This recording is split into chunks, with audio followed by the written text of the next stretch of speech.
Close your eyes just for a moment and picture the ocean. Do not picture the idealized postcard version of clear blue waters and pristine white sands. Picture the real ocean. Think about the last time you stood on a beach when the tide was completely out, when the afternoon sun was relentlessly baking the wet sand, the exposed rocks, and the tangled mats of green seaweed washed ashore. If you breathe in deeply at that exact moment, there is a very specific smell that hits your lungs. It is sharp, slightly sulfurous, and deeply organic. It is that unmistakable, overwhelming scent of the sea. Most of us go our entire lives believing that we are simply smelling the salt water or the ocean breeze. We are not. What you are actually smelling is a complex molecule called dimethyl sulfide, or DMS. On our planet, dimethyl sulfide is the literal breath of the biosphere. It is produced by billions upon billions of marine phytoplankton, microscopic single-celled organisms, living in the sunlit surface layers of our oceans. Every algae bloom that turns the summer waters a murky green, every vast kelp forest, every tiny biological engine in the sea exhales this exact molecule as a natural byproduct of its metabolic cycle.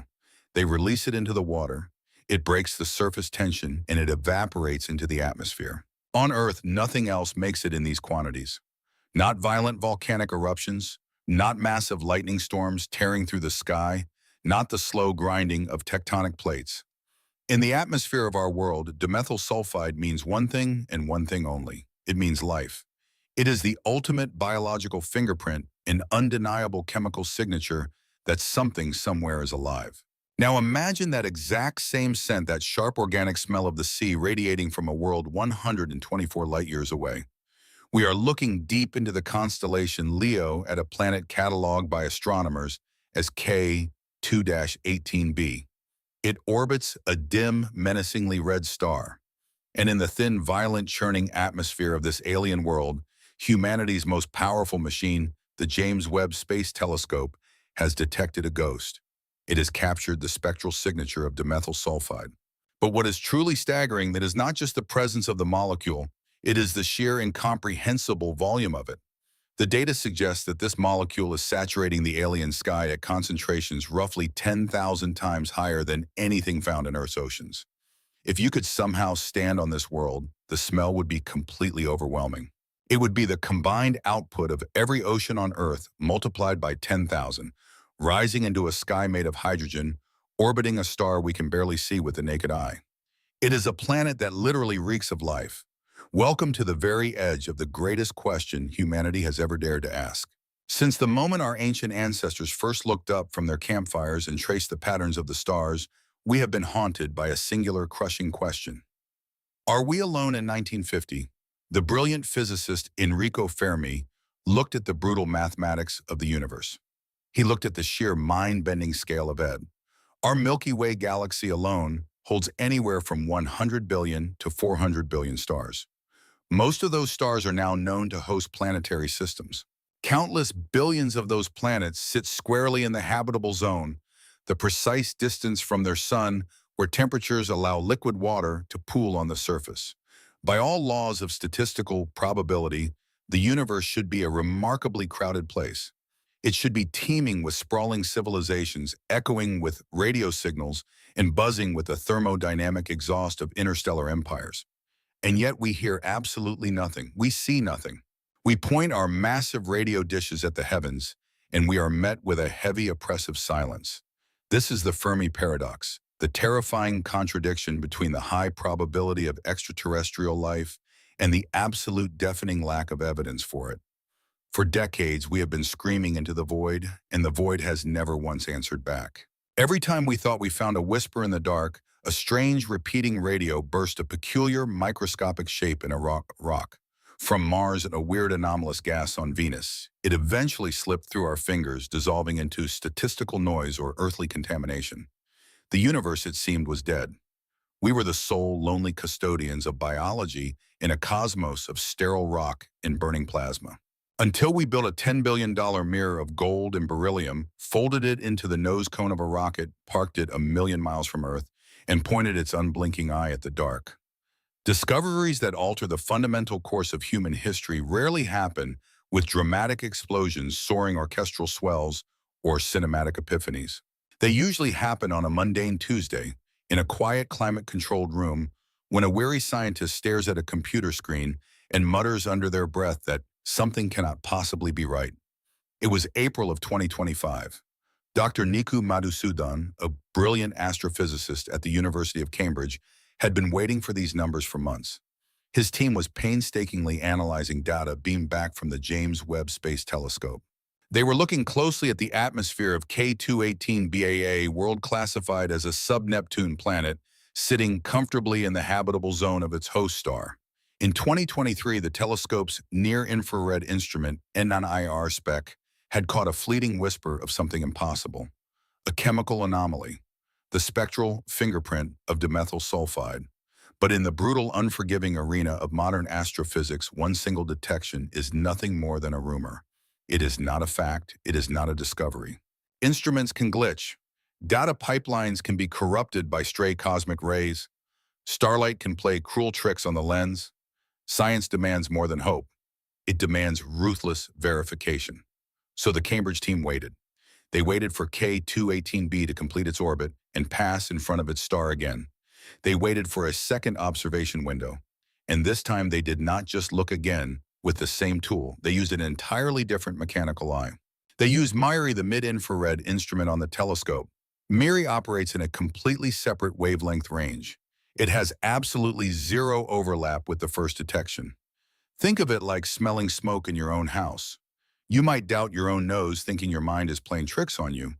But if you bring in a highly trained detection dog and the mind starts barking frantically at the exact same wall you stopped doubting, the signal on K2-18b did not vanish.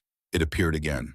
Two independent instruments, two separate non-overlapping wavelength ranges, the exact same impossible biological signal.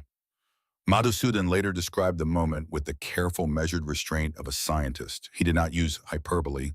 He did not immediately shout to the global press. He simply said it was a shock to the system, something that takes a long while to recover from due to the sheer enormity of its implications. Because scientists are fundamentally trained to doubt. They are trained to qualify every statement, to relentlessly attack their own data, to prove themselves wrong before anyone else can. The Cambridge team spent months trying to destroy their own signal. They tested every conceivable calibration error. They modeled every alternative lifeless molecule that might mimic the reading. They searched desperately for any possible way to explain this anomaly without invoking the most controversial word in astronomy life. They could not. There is a magic trick at the heart of this modern astronomy. It is a genuine, almost incomprehensible feat of human ingenuity that allows us sitting here on this tiny blue rock to know exactly what the air tastes like on a world orbiting a star so unimaginably far away. The light reaching us from the K218 star system tonight left its source 124 years ago. That ancient light has been traveling through the absolute zero of deep space, crossing trillions of miles of empty nothingness just to hit the golden mirrors of our telescope. But buried deep inside that ancient light is a diary, a chemical diary of everything that alien world's atmosphere has been doing for billions of years. The technique is called transmission spectroscopy. K218b orbits its star once every 33 days. During each orbit, there is a brief window, a matter of mere hours, when the planet passes directly between its star and us. From our perspective on Earth, the planet crosses the face of the star. Most of the starlight is simply blocked by the solid mass of the planet. But right at the very edges, at the razor-thin boundary where the planet's atmosphere meets the vacuum of space, something extraordinary happens. The starlight pierces the atmosphere. It enters the thick gases bends, fights its way through thousands of kilometers of alien air, and bursts out the other side toward our telescope. And while it travels through that alien air, the molecules it encounters leave their permanent, unalterable mark on it. Every molecule in the universe absorbs light at specific, unchangeable wavelengths. Water absorbs certain frequencies. Carbon dioxide absorbs others. Methane has its own unique pattern, and dimethyl sulfide has its own pattern. Each molecule acts like a cosmic stamp, printing a set of dark lines into the spectrum of the light that passes through it exactly like a barcode on a product in a supermarket. When astronomers collect the starlight and spread it into its component colors, They can read those barcodes. They can see which frequencies are missing, which molecules ate the light. They can, in effect, smell the atmosphere of a planet they will never, ever visit. But reading this barcode is not just difficult. For most of human history, it was physically impossible. The signals we are talking about are unimaginably faint. When K218b transits its star, the total dimming of the starlight is about 1%. The additional dimming caused by the tiny molecules in the atmosphere is a fraction of a fraction of a percent.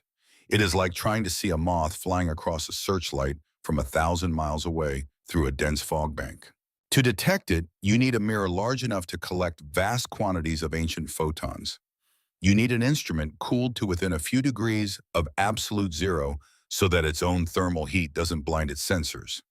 You need the James Webb Space Telescope. Webb isn't looking at visible light. It looks in the infrared, peering through cosmic dust to see heat signatures.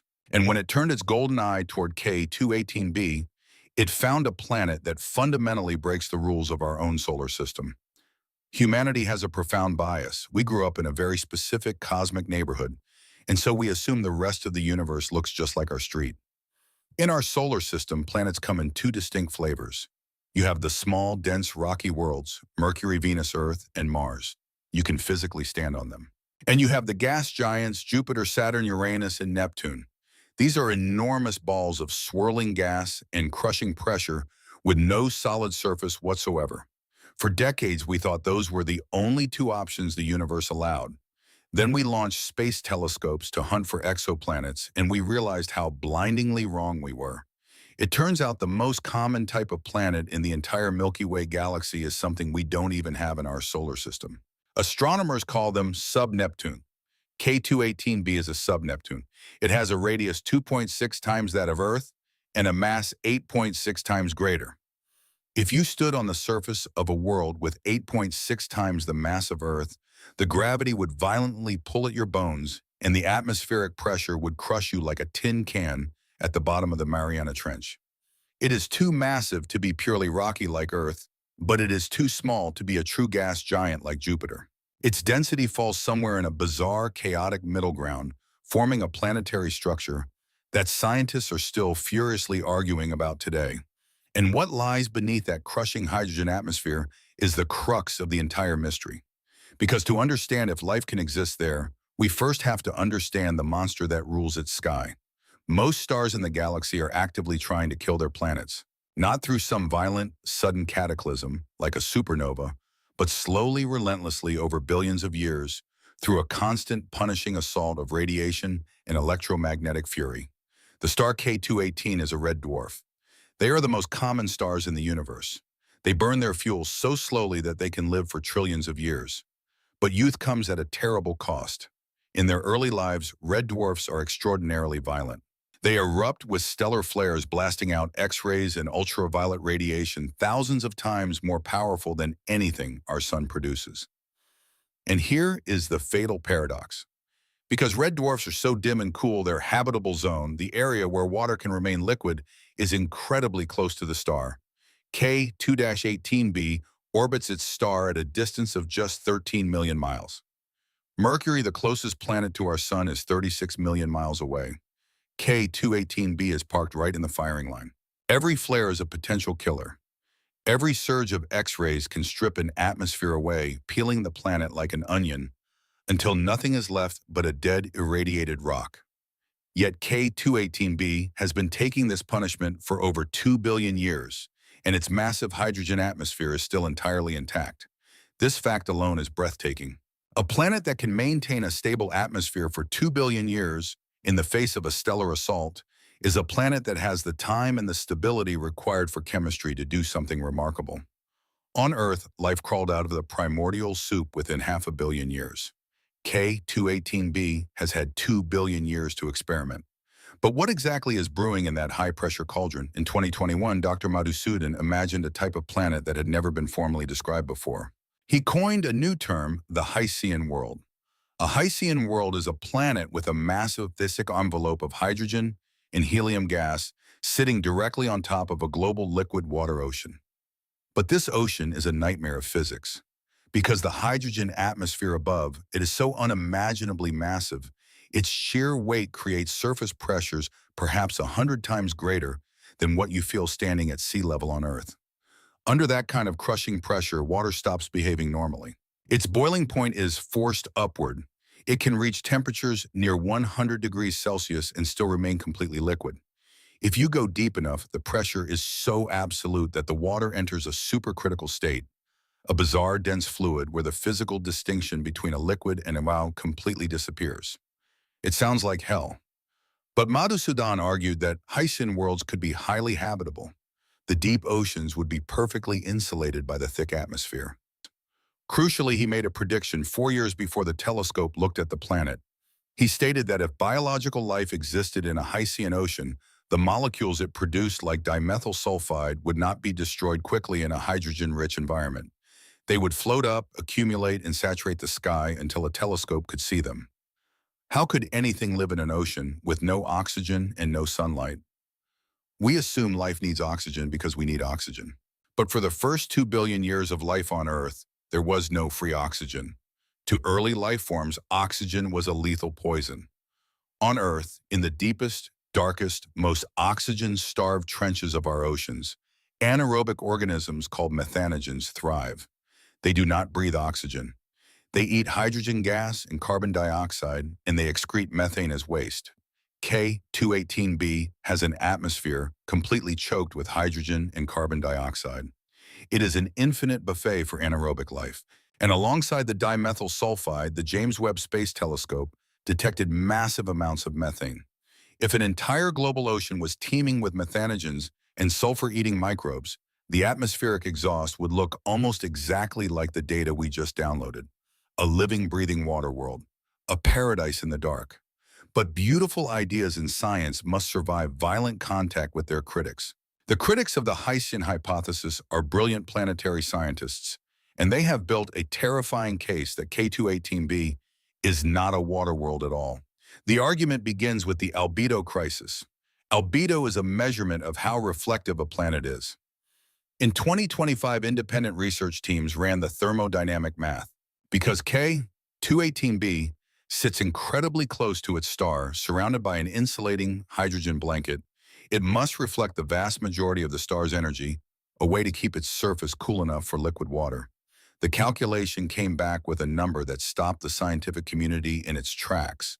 To stop the ocean from boiling away into space, K218b would need an albedo of 0.92. It would need to reflect 92% of the incoming starlight. It would essentially need to be a perfect, flawless mirror covered in incredibly dense, high-altitude ice clouds. Current data from the James Webb Telescope shows absolutely no evidence of clouds that thick. If the atmosphere isn't a perfect mirror, the heat gets trapped, the temperature skyrockets, the water vaporizes, and the Hycean hypothesis instantly collapses. If there is no water, what lies beneath the hydrogen sky? According to a team led by planetary scientist Oliver Shortall, the answer is fire. K218b might be a magma ocean world. Shortall's team built a model of what happens when a high-pressure molten rocky mantle interacts directly with a thick hydrogen sky. The results were devastating to the alien life theory. A massive churning magma ocean constantly outgasses methane and carbon dioxide. The atmospheric fingerprint of a lifeless magma world and the atmospheric fingerprint of a biologically active water world are, to our current telescopes, virtually identical. But what about the dimethyl sulfide, surely boiling magma cannot create the scent of ocean life? But it can. At temperatures of thousands of degrees under crushing pressure, methane reacts with hydrogen sulfide, a common volcanic gas. Laboratory experiments have proven that this brutal, lifeless high-temperature reaction can forge dimethyl sulfide. It is a ghost, a chemical mimic. Heat and sulfur doing a flawless, robotic pantomime of biology in the dark. By the principle of Occam's razor, the idea that the simplest explanation is usually the correct one, the magma world wins. A planet acting like hot rock requires no new biology, no independent origin of life, no miraculous survival against stellar radiation. It just requires basic chemistry. But Occam's razor is not a law of physics. The magma model was created after the data came in specifically to explain it away. The Hycean model predicted the exact molecule at the exact concentrations years before the telescope even opened its eyes. Predictive success carries a weight in science that post hoc explanations simply do not have. We have pushed the limits of human technology to the absolute brink, and the universe has responded with a riddle. From 124 light-years away, using a $10 billion machine, we cannot tell the difference between a global ocean teeming with alien biology and a sterile hellscape of churning lava. Science does not advance merely by confirming what we hope is true. It advances by brutally systematically failing to prove what we hope is false. Nowhere is this more important than in astrobiology, where the human desire to find a positive result is so intoxicating that it can blind the brightest minds on Earth. In 1996, NASA scientists looked inside a meteorite blasted from Mars and believed they saw fossilized bacteria. The world stopped. Headlines screamed that we were not alone. Over the following years, careful analysis dismantled the evidence piece by piece. The microscopic structures could form through purely inorganic chemistry. The discovery collapsed. In 2020, astronomers announced the detection of phosphine in the upper atmosphere of Venus. On Earth, phosphine is produced by anaerobic bacteria. The world erupted in a frenzy again. But independent research groups ran the raw data and found a devastating problem. The signal identified as phosphine sat at the exact same wavelength as sulfur dioxide, a lifeless gas Venus possesses in massive abundance. Combined with a software calibration error, the phosphine vanished into the background noise. It was an illusion. This is the shadow that hangs over K2-18b. To understand why the debate is so fierce, you have to understand the mathematical law of statistical significance. When looking for an impossibly faint signal in the endless static of deep space, you must prove it isn't just a random fluctuation of noise. The K2-18b dimethyl sulfide detection currently sits at a statistical confidence level of 3 sigma. To a layman, 3 sigma sounds definitive, a 99.7% chance the molecule is there. In medicine or psychology, a 3 sigma result gets you published in top journals. But in astrophysics, in the hunt for extraterrestrial life, 3 sigma is nothing. It is a rumor. Physics demands a higher God. It demands 5 sigma. 5 sigma means the probability of the signal being a random accident is less than 1 in 3. 5 million. It is the absolute non-negotiable threshold any claim about biological life must cross before the scientific community accepts it. The gap between 3 sigma and 5 sigma is a vast, terrifying desert where thousands of brilliant theories go to die.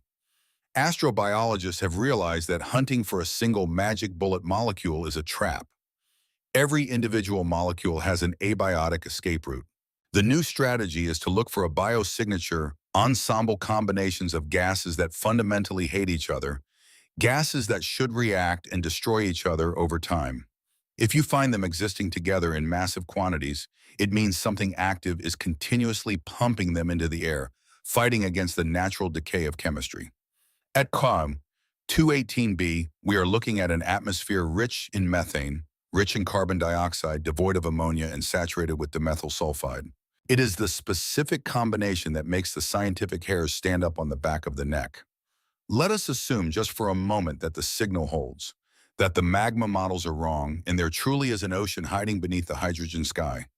What would it actually be like to live there, because K2-18b is tidally locked to its star? One hemisphere is baked in permanent, unyielding daylight, while the other is plunged into eternal frozen night. The star never rises or sets. If life exists, it likely clings to the Terminator line, the ring of perpetual dusk, where the extreme heat of the day meets the lethal cold of the night. The winds here would roar at hundreds of miles per hour. A year on K2-18b lasts just 33 days, meaning temperature swings are violently fast. Life here couldn't afford to be fragile.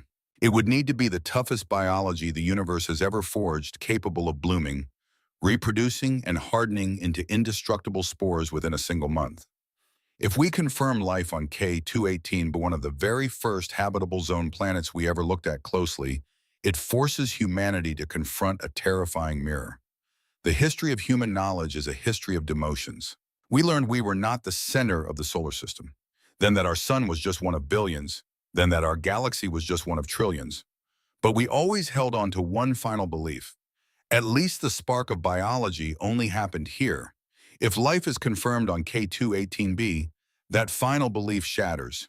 It means life is simply a property of the universe. And if biology is common, the Fermi Paradox sharpens into a knife. If life is everywhere but the universe is silent, it means something eventually wipes intelligent civilizations out. Finding microbes on K218b might be the greatest scientific triumph in history and the most ominous warning we have ever received. But the story does not end with ambiguity. We are not going to be left wondering forever. Right now, in the high deserts of Chile, humanity is building the extremely large telescope with mirrors 6 times larger than Webb's. By the 2040s, NASA plans to launch the Habitable Worlds Observatory, designed to directly image true Earth clones orbiting sun-like stars. We are the very first generation in the history of our species to actually build the tools, point them at the dark, and read the answer hidden in the light. Somewhere out there, 124 light-years away, a world is spinning, locked to its red star, breathing out its chemistry into the howling wind. It does not know we are watching. It is simply waiting. Are we alone? The universe slowly is preparing its answer. The silence of the universe is not an empty void. It is a canvas waiting for a signal. And as we stand on the precipice of decoding K2-18b, the scientific community is quietly preparing for what comes next. The resolution of this cosmic mystery will not emerge from a sudden cinematic eureka moment, but from the grinding, methodical accumulation of raw data. The James Webb Space Telescope has an observation queue that is arguably the most fiercely contested real estate in human history. Thousands of research groups from dozens of nations compete for mere hours of time on the telescope. To push the dimethyl sulfide detection from a tantalizing 3 sigma anomaly to a rigorous, indisputable 5 sigma discovery, the Cambridge team and their rivals must secure more transit windows. Every time K2-18b passes in front of its red dwarf star, it offers a fleeting 8-hour opportunity to capture more ancient photons. But sheer statistical volume is not enough. The ultimate battle for the truth of K2-18b lies in hunting down a completely different molecule, a chemical smoking gun that would instantly obliterate the magma ocean theory and definitively prove the existence of an alien biosphere. That molecule is methyl chloride. On Earth, methyl chloride is produced almost entirely by biological processes, specifically by marine organisms and vegetation reacting with salt. Unlike dimethyl sulfide or methane, which have incredibly narrow and highly specific abiotic escape routes under extreme volcanic temperatures, methyl chloride has no known plausible inorganic production mechanism that could generate it in massive atmospheric quantities on a sub-Neptune world. It is a chemical that requires a living engine. If the James Webb Space Telescope points its mid-infrared instrument back at K2-18b and detects the unmistakable spectral barcode of methyl chloride perfectly overlapping with the dimethyl sulfide, the debate ends. The parameter space for geological explanations shrinks to absolute zero. 2 distinct complex molecules with absolutely no common abiotic source existing simultaneously in a hydrogen atmosphere would be the ultimate biosignature ensemble. It would be the mathematical proof of life. Conversely, if Webb looks deeper and definitively confirms the absence of methyl chloride, while simultaneously detecting other sulfur-heavy volcanic gases, the pendulum violently swings back to the magma ocean model. The next few transit observations are not just about gathering more light. They are about hunting for the exact chemical fingerprint that will force the universe to reveal its hand. To truly grasp the stakes of this upcoming observation, one must dare to imagine the sheer terrifying resilience of the biology we are looking for. If the Hyson model is correct, the life forms inhabiting the dark global ocean of K2-18b are not just alien. They are extremophiles that push the very boundaries of carbon-based biochemistry. Imagine a single-celled organism drifting 100 miles below the surface of that world. The pressure acting upon its cell membrane is so colossal that, by all earthly logic, its proteins should instantly denature and its cellular machinery should collapse. Yet life finds a way to equalize. These organisms would likely utilize complex lipid structures in their cell walls uniquely evolved to remain fluid and permeable, even under the crushing weight of a hydrogen sky. Without sunlight penetrating the murky, pressurized depths, photosynthesis is entirely impossible. Instead, this ecosystem would be entirely driven by chemosynthesis. They would harvest the raw thermal and chemical energy bleeding out from the planet's molten core utilizing hydrogen, carbon dioxide, and sulfur to fuel their biological engines. They would be blind, sunless entities reproducing in the crushing dark, utterly unaware of the vast cosmos above them, yet altering the atmospheric chemistry of their entire planet so profoundly that a species 124 light-years away could smell their collective exhaust. The psychological and societal impact of confirming such a biosphere cannot be overstated. If the curve hits 5 sigma, if the press conference is called, and if the scientific consensus officially declares that we have found life beyond Earth, an epistemological earthquake will ripple through the human species. For millennia, our philosophies, our religions, and our cultural narratives have been implicitly built on the foundation of human exceptionalism. We have viewed the Earth as a sacred, unique sanctuary, a lonely oasis of biology in a sterile desert of rock and fire. The confirmation of alien microbes would instantly demote Earth from a miraculous exception to a biological standard. It would prove that the genesis of life is not a localized fluke, but a fundamental thermodynamic property of the universe. When chemistry is given the right temperature, the right pressure, and enough time, it inevitably wakes up. It begins to metabolize, to reproduce, and to evolve. The major theological institutions of the world have been quietly preparing for this exact scenario for decades, with many concluding that the discovery of extraterrestrial life would not dismantle faith, but rather expand the majesty of creation. Yet for the average human looking up at the night sky, the stars would never look the same. They would no longer be cold, dead points of light. They would be glowing campfires in a crowded, breathing forest. But with this awe comes an inescapable creeping dread. The confirmation of life on K218b would drag the Fermi Paradox from the realm of theoretical astrophysics directly into our immediate reality. If life is so common that we found it on one of the very first potentially habitable planets we pointed our best telescope at, then the galaxy must be absolutely teeming with biological ecosystems. And if primitive biology is common, then the evolutionary leap to complex life and eventually to intelligent technological civilizations must have occurred countless times over the billions of years the universe has existed. So where are the Dyson spheres? Where are the interstellar beacons? Where is the galactic radio chatter? If the universe is a fertile garden, the absolute silence of the cosmos becomes deafeningly terrifying. It strongly implies the existence of a great filter, an evolutionary or technological bottleneck that is so incredibly difficult to pass that almost no civilization survives it. The chilling question humanity would face the morning after discovering life on K218b is this: does the great filter lie behind us in our distant evolutionary past, making us the rarest of survivors? Or does the great filter lie ahead of us, waiting to eradicate our civilization, just as we discover how to split the atom, alter our climate, or build artificial intelligence? Finding alien microbes is not just a scientific victory, it is a cosmic warning. Yet we must also confront the alternative scenario with equal scientific rigor. What if the dimethyl sulfide signal fades into background noise as more data is collected? What if the spectral lines of volcanic outgassing perfectly align and K218b is officially declared a lifeless churning hellscape of molten magma? While the public might view this as a heartbreaking disappointment, the scientific community would view it as a magnificent triumph of the scientific method. A negative result is just as crucial as a positive one. Proving that a lifeless planet can perfectly mimic a biosignature through extreme volcanic chemistry is a profound discovery. It teaches us exactly what false positives look like. It hardens our analytical models. It forces us to demand an even higher standard of evidence, ensuring that when we finally do declare the discovery of life, we are not being fooled by the ghost of a hot rock. If K218b is dead, it simply crosses one target off a list of billions, allowing us to pivot our massive technological infrastructure toward the next candidate with a sharper, more unforgiving eye. The hunt does not end with a false alarm, it simply becomes more precise. And the tools we are building to execute this precise hunt are bordering on science fiction.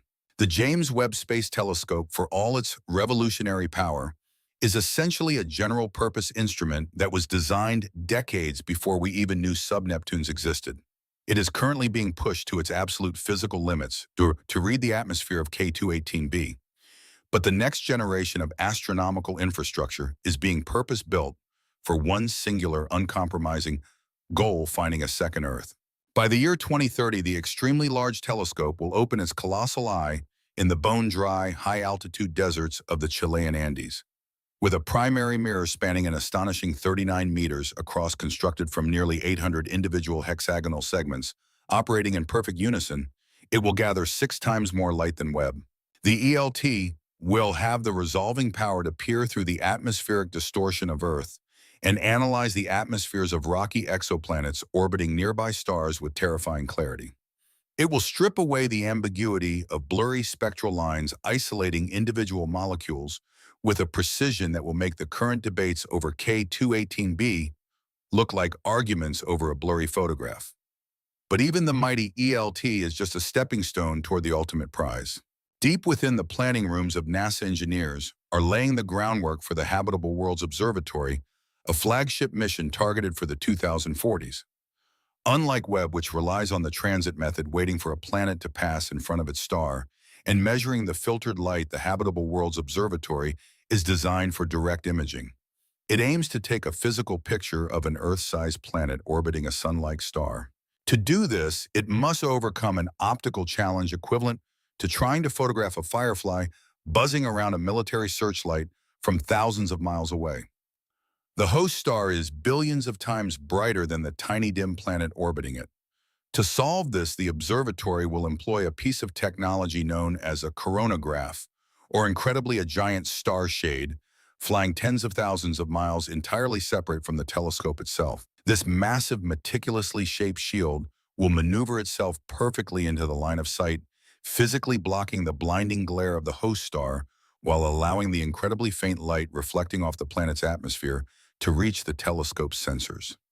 When that faint, isolated light is captured and broken down into a spectrum, we will not be searching for ambiguous single molecules on bizarre, high-pressure ocean worlds.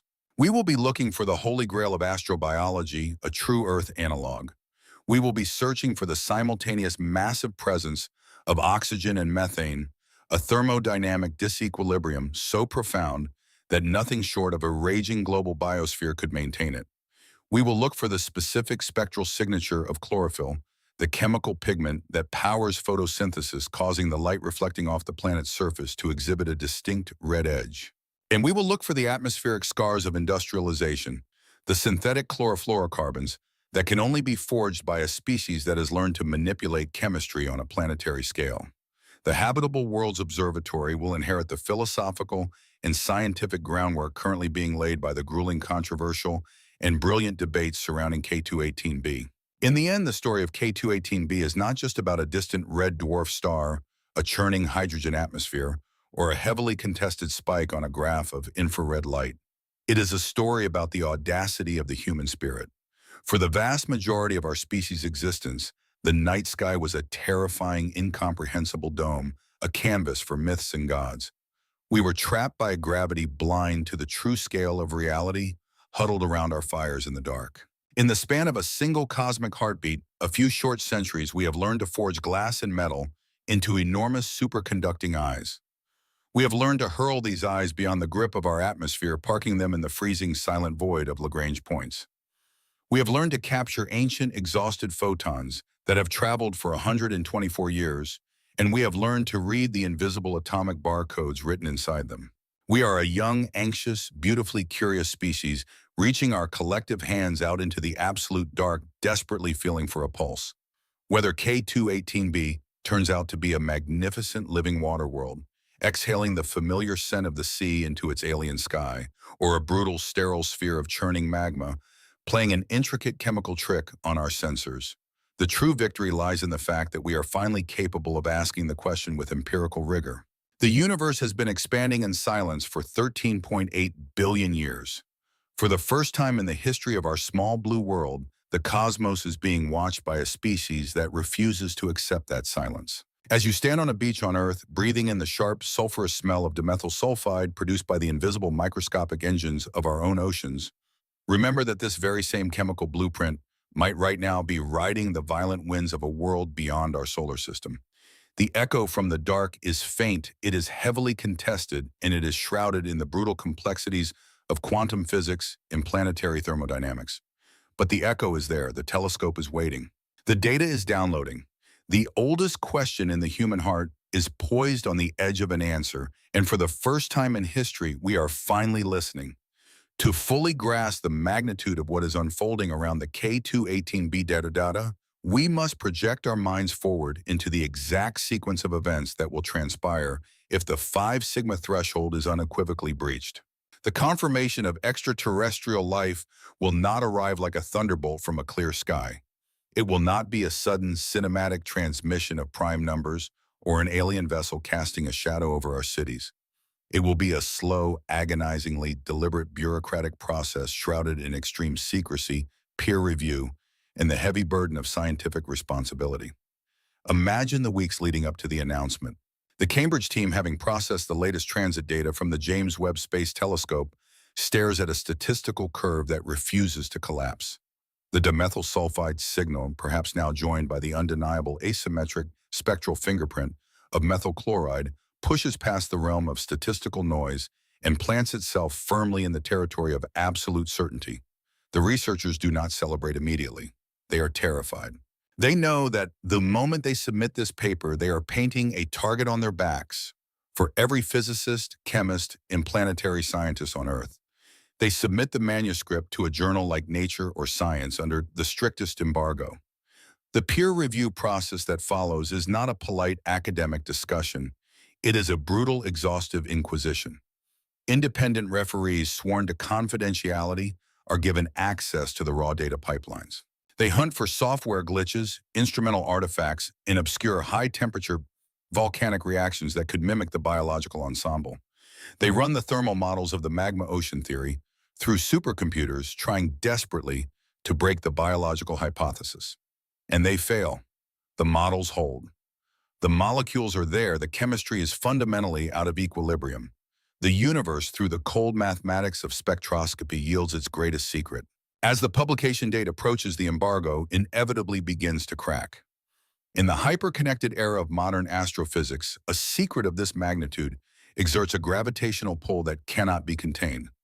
Rumors begin to circulate on preprint servers in the hushed corridors of university physics departments and on obscure academic forums. Science journalists catch wind of unusual activity, press conferences being hastily scheduled at major astronomical institutions, leading astrobiologists abruptly canceling their lecture tours, a sudden, inexplicable silence from the specific researchers involved in the K218b project.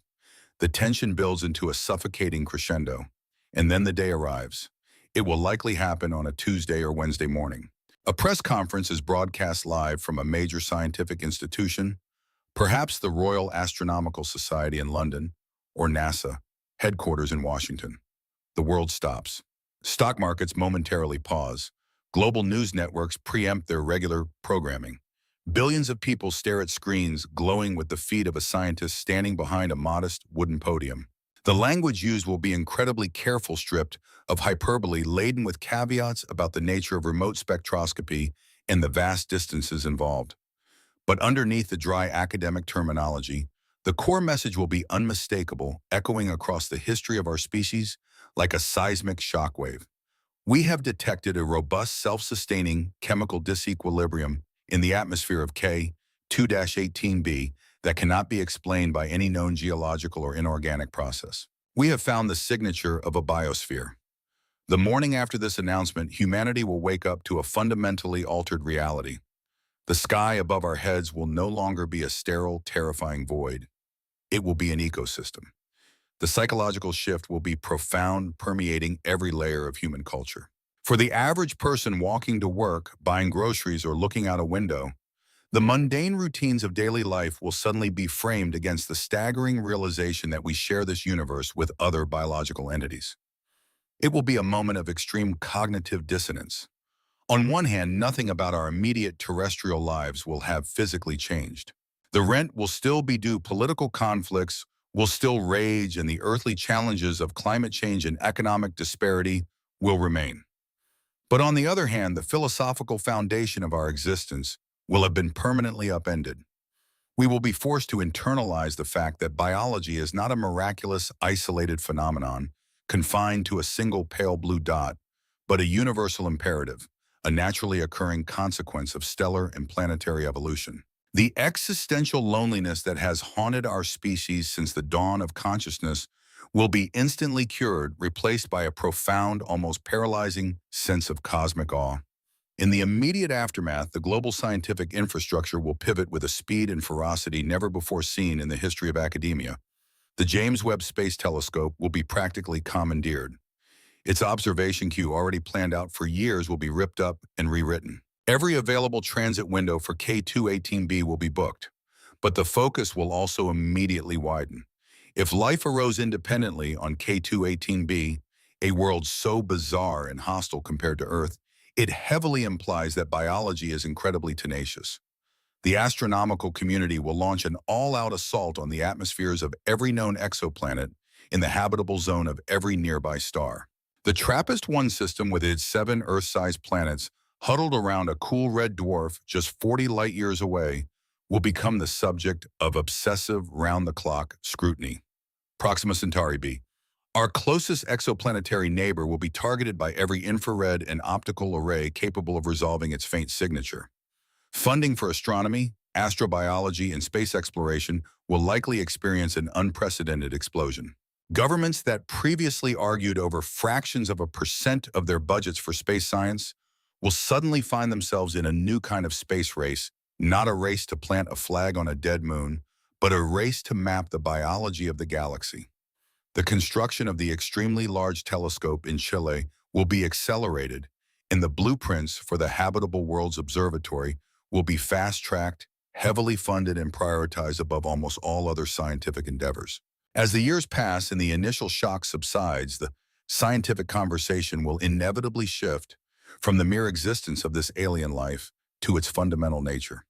We will be forced to confront our own carbon chauvinism, the deeply ingrained assumption that all life in the universe must follow the exact biochemical rulebook written on Earth. Earthly life is based on carbon, utilizes liquid water as a solvent, and relies on DNA and RNA to encode genetic information. But the environment of a Haitian world like K218b is so radically different from anything on Earth that assuming its life forms use the exact same biochemistry borders on naive. The atmospheric pressure on K218b would crush earthly proteins. The lack of oxygen would suffocate our complex cells. The eternal twilight of the Terminator line would render earthly photosynthesis entirely useless. If life exists there, it has forged a completely different evolutionary path. Astrobiologists will begin to seriously model exotic biochemistries. Could these organisms use something other than water as an internal solvent? At the extreme pressures found deep within the K2-18b ocean, water behaves as a supercritical fluid. Could life evolve to utilize supercritical water, facilitating chemical reactions at speeds and efficiencies impossible on Earth? Could they use silicon as a structural backbone instead of carbon? While silicon bonds are generally too unstable in earthly water, could the unique high-pressure hydrogen environment of 218b stabilize a completely foreign type of biochemistry? We will be forced to realize that the smell of the sea we detected the dimethyl sulfide might just be the accidental exhaust of a biological engine so alien, so fundamentally strange, that if we had it under a microscope, we might struggle to even recognize it as alive. This realization will birth a new agonizing frustration, the insurmountable tyranny of the speed of light. As we map the atmosphere of K218b, as we detect the seasonal variations of its biological exhaust, and as we watch its red sun flare and dim, we will be tormented by the fact that we can only ever observe it. We cannot touch it. K2-18b is 124 light-years away.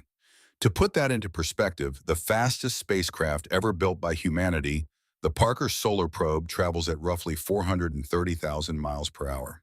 Even at that blistering speed, it would take the probe over 190,000 years to reach K2-18b. The vastness of interstellar SpaceX is an ultimate unbreakable quarantine. We will know that a living ecosystem exists out there in the dark, spinning around its angry red star, but we will be entirely powerless to send a probe to sample its ocean, to photograph its microbes, or to truly understand the physical reality of its existence.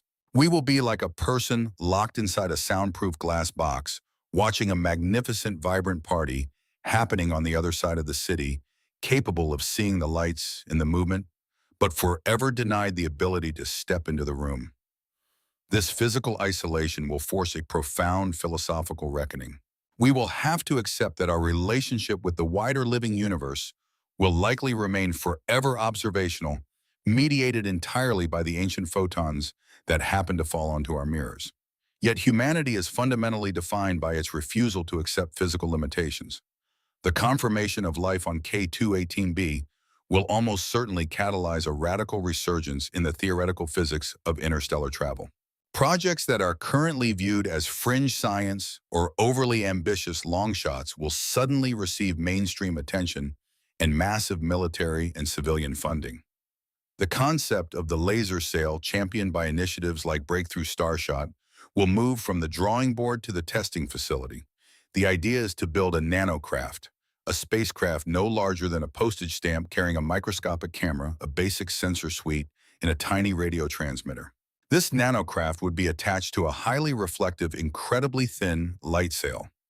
A massive array of high-powered lasers situated on Earth or the Moon would fire a concentrated beam of light at the sail, accelerating the nanocraft to a significant fraction of the speed of light, perhaps 20%.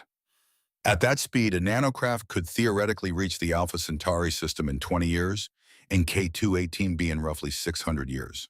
While 600 years is an eternity for a human lifespan, it is a blink of an eye in cosmic time. We would be launching probes that our great-great-great-grandchildren would receive the data from. The discovery of alien life would force humanity to think intergenerationally to build cathedrals of science that the original architects will never see completed. It would require a maturity and a long-term unity that our species has historically struggled to achieve, demanding that we finally elevate our gaze from the trivial, short-term squabbles of earthly politics to the grand sweeping timelines of the cosmos. But as we build these light sails and stare at the biological exhaust of K218b, the darker, more terrifying implications of the Fermi Paradox will begin to heavily weigh upon the collective human psyche. If the universe is capable of spontaneously generating life in the crushing, hydrogen-choked oceans of a sub-Neptune orbiting a violent red dwarf, then life is not delicate. It is an incredibly robust, stubborn weed that takes root wherever the laws of physics allow. And if this robust life has been evolving across the billions of years the galaxy has existed, the ultimate question returns with terrifying force. Where are the intelligent ones? Where are the civilizations that should have mapped the galaxy, harvested the energy of their stars, and broadcast their presence across the electromagnetic spectrum? The presence of simple microbial life on K218b makes the absence of complex communicating civilizations infinitely more disturbing. It leads to the terrifying concept of the dark forest hypothesis, this idea that the universe is teeming with life, but it is silent because survival dictates absolute stealth. Perhaps any civilization that broadcasts its presence is inevitably annihilated by older, paranoid, technologically superior apex predators roaming the galaxy. In this scenario, our century-long habit of blasting radio, television, broadcasts, and radar signals into deep space is akin to a child walking through a forest full of wolves blindly waving a flashlight and shouting. Alternatively, the silence points to the ominous reality of the Great Filter. Well, this theory posits that while the initial spark of life might be incredibly common, as evidenced by the microbes of K218b, there is a developmental wall, an evolutionary or technological barrier that almost no species manages to survive. Perhaps the leap from single-celled organisms to complex multicellular life is a statistical near impossibility. In that case, the universe is filled with oceans of slime but virtually devoid of animals' brains and consciousness. We would be a freakish, wildly improbable exception, having successfully squeezed through the bottleneck billions of years ago. But the far more terrifying possibility is that the Great Filter lies ahead of us. Perhaps complex life and intelligence are common, but the very nature of technological advancement inevitably leads to self-destruction. Once a civilization discovers how to unlock the energy of the atom, how to manipulate the climate of their host planet, or how to engineer artificial superintelligence, the statistical probability of surviving their own adolescence drops to zero. If we look out at the stars and find that the galaxy is full of microbes but entirely empty of starships, it serves as a grim, undeniable warning that the hardest part of our survival is yet to come.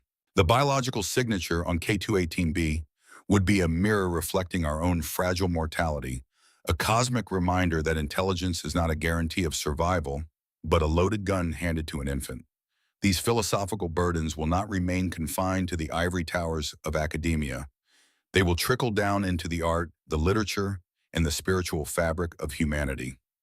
A new genre of cosmic existentialism will emerge. We will write stories not of conquering alien empires, but of the silent, melancholic tragedy of a universe filled with life that can never touch, never speak, and never truly know one another.